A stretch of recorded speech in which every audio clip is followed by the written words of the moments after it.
Hi, my name is Aylis, aka your favorite atheist, and today we're going to be going over the 5 things that Christians should know.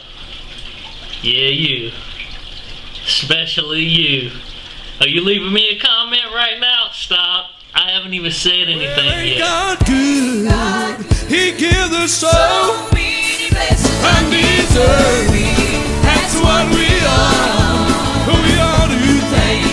Number 1. Believing in God does not make you a good person. Belief in God does not make you better than anyone else.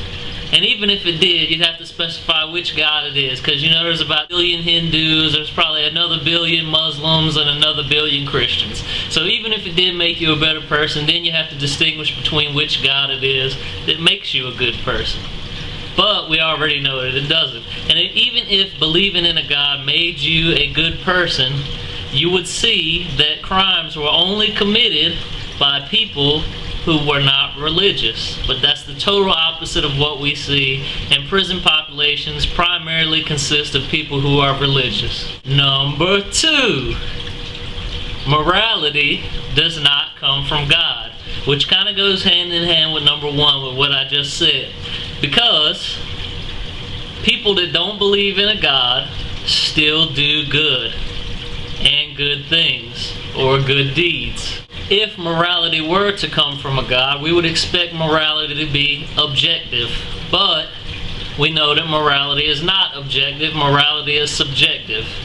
So what does this mean in the grand scheme of things? Basically, this means that if God were to say that something was right or wrong, let's go with the specific example, murder. Let's say God would say that murder is wrong. That would mean in any condition, under any circumstances, murder would be wrong. So if you murdered someone because you wanted their car, that would be wrong.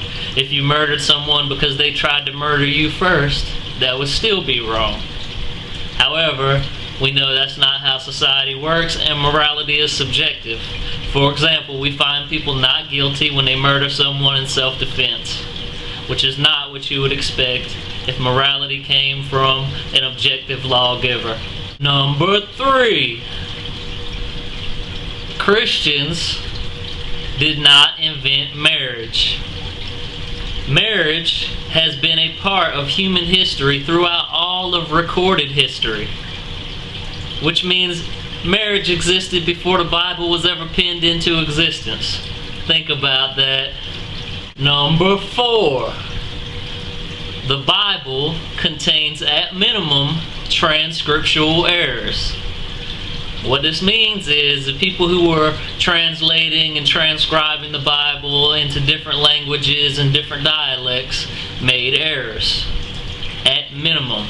This does not include, let's say, a margin of error for just plain old inconsistencies and contradictions. And if you don't believe this, you can ask any biblical scholar, or you can do some research for yourself to find out if any of the original manuscripts still exist. You'll find out that they don't. We don't even have the copies of the copies of the copies of the copies.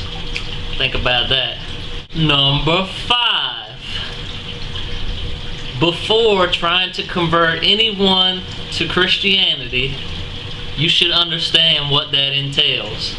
What I mean by this is you should understand what it means to be a Christian, how you go about being a Christian, and you should have a working knowledge of the Bible and or any holy creed that you adhere to.